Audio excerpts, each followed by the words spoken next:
Hello there, Assalamu alaikum all of you and welcome back to the channel. It is really always been an honor you guys take your time to have a look on these videos.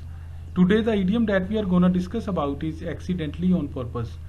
Accidentally on purpose का मतलब क्या होता है और इसको sentences में किस तरह इस्तेमाल करते हैं, ये जानने के लिए please stay tuned with the video.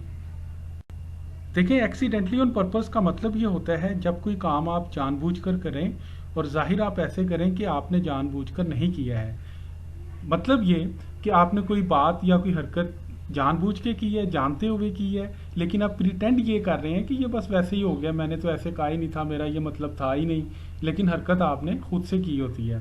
अब इसको सेंटेंसेस में कैसे इस्तेमाल करते हैं ताकि ये कॉन्सेप्ट हमें मज़ीद क्लियर हो, तो वो हम देखते हैं। देखिए मिसाल के तौर पे I hate this thing so much, some day I might drop it accidentally on purpose. इसका मतलब ये है कि मुझे इस चीज़ से ये चीज़ मुझे बिल्कुल भी पसंद नहीं है, किसी दिन मैंने इसको गिरा कर तोड़ देना है और मैं जाहिर ये करूँगा कि ये गिर गई है, लेकिन आप उसको जानबूझकर तोड़ेंगे। इसी तरह I didn't want to have any contact with him so I deleted his phone number accidentally on purpose.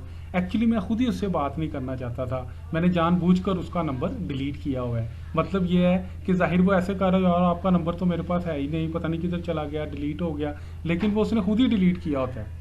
इसी तरह she accidentally do this kinds of acts, कि वो जानबूझकर इस तरह की हरकतें करती है, या हम ही भी लगा सकते हैं कि वो जानबूझकर इस तरह की हरकत करता है और प्रिटेंड ये करता है कि ये मैंने जानबूझकर नहीं कहा या नहीं किया। So thank you so much guys for watching the video. If you like the video, please hit the like button and don't forget to subscribe the channel. Inshallah in next video gonna come in here again with new topic. Till then, take care of yourself.